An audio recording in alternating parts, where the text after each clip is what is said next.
Does anyone else? Have you got one? Got one. All right, keep it concealed for right now if you would. One for you, please. Okay? Yep. And how about for you? Just grab one, hold it in your fist, don't let anyone see what it is. Whoop, okay, you got one? All right. How about one for you? Okay. And there's one left, if you can reach in and feel that. And hold it in your fist, okay? Now, the idea with this game was that whoever was it would try and guess who among the players was holding the black stone. And I'm going to try and do that now. But if I were to try and do it at this moment, I would only be guessing, which might or might not be enjoyable, but it wouldn't be very impressive. See, at this moment, I can't tell you who has the black stone for the simple reason that no one in this group knows if they're holding the black one or not. And until that thought is in your mind, well, I have nothing to work with. So with that in mind, I'm going to turn my back and ask each of you to peek inside your fist. Don't show anyone around you. I want you to be the only one who knows. But peek inside your fist so that you know if you're holding the black stone or if you're holding a white stone. And then I'll turn around and we can actually play our game. Take a peek.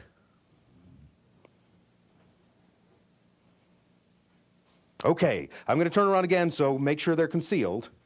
And at this point, one of you knows that he or she is holding on to that kurotsuke. And I'm going to try and find that person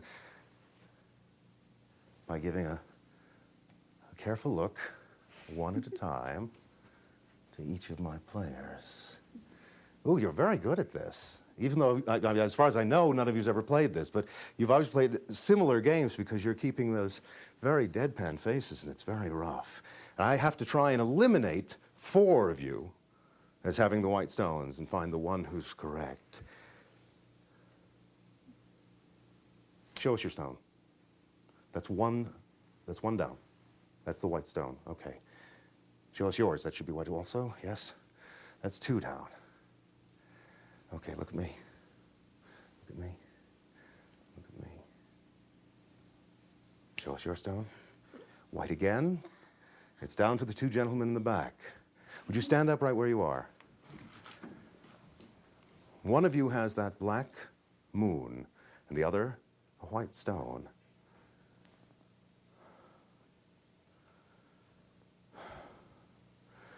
You've got the white stone. Show them the black one.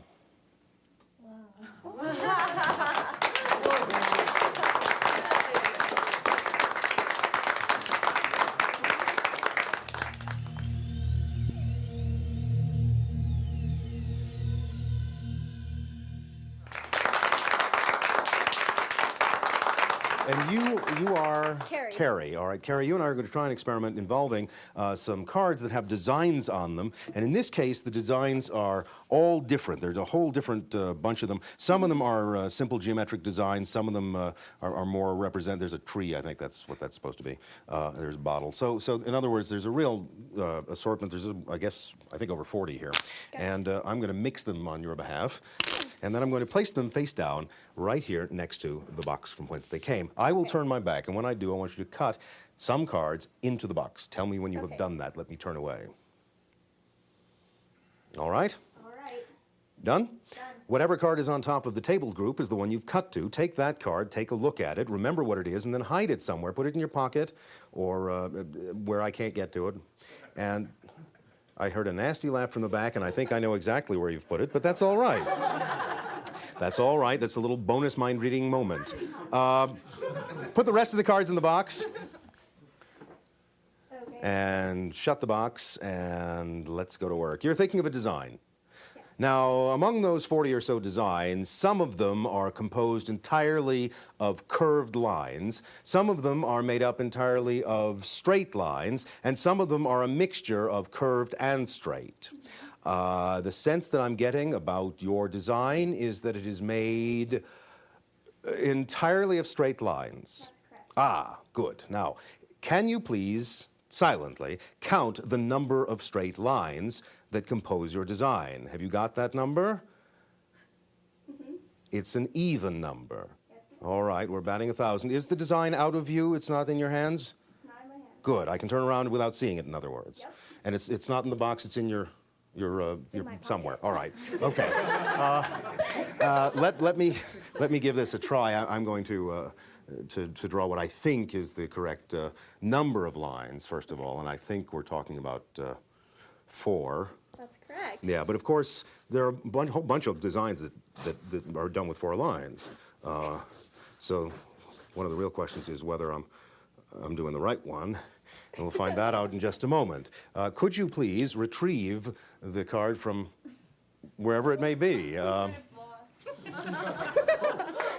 right. Okay, it's either a really elegant tree or a triangle on a stick. Whatever you call it, it looks the same as mine. Wow.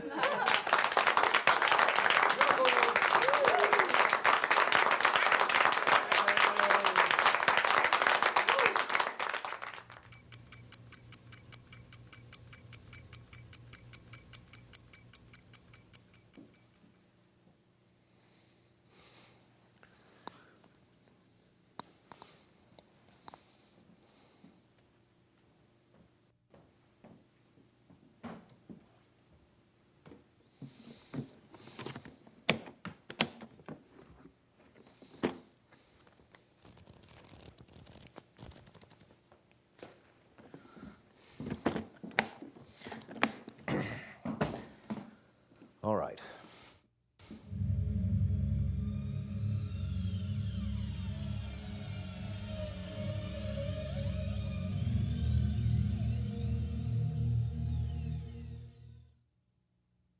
The first effect you performed was the mockingbird.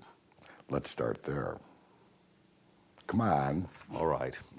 This routine involves a pack of playing cards, and in fact, it is an ordinary pack, so it allows you to continue doing other routines if you so desire. The pack is not gimmicked, it is set up, and let me explain that arrangement. You begin by taking any 4 of a kind. The values don't matter, but any 4 of a kind, and you set them out on the table. Now you take another set of 4 of a kind and deal them onto the first group so that red is on black and black is on red. We don't care in terms of the specific suits, hearts and diamonds, clubs and spades, but red on black, black on red. We repeat this with a third 4 of a kind and continue throughout the pack so that we wind up with 4 sets of 13 values whereby the colors alternate and the 13 values are going in the same sequence in each set.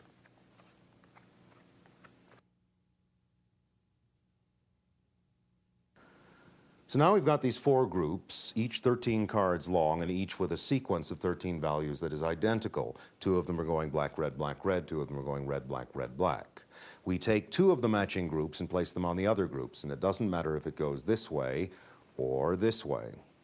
Having done that, we pick up either half pack and reverse the order of those cards, so that the end result will be one half of the deck in exactly the opposite order of the other half. When that's accomplished, either half is placed onto the other half, and again, it doesn't matter which way. The end result is our stacked deck, and it has this set of characteristics. The card at the face is of the same color and value as the card at the top. And if we go in 13 cards, the 14th card from the top is of the same value but the opposite color, and the 14th card from the face is of the same value and the opposite color. Similarly, the card second from the face mates in the value but not color with the card that is 15th in. The card second in from the top is similarly aligned with the card 15th in, and so forth. That is the deck as it is prepared. Into this deck, I place the joker, and I put that anywhere. It really doesn't matter because it's about to be taken out. We're ready to start the routine. At the outset, I show the deck, and without explaining that the cards are all different and apparently in a random order, I take out the joker, a time-tested method for showing off the condition of the deck without making a big deal out of it. At this point, I need to cut the pack exactly in the center. I can do this in a number of ways. I can do it by a faro check. I can do it by a previously arranged crimp or some sort of a locator card, or I can just look for the only place in the deck where there are 2 cards of exactly the same color and value. That's the only place in the pack where we're going to find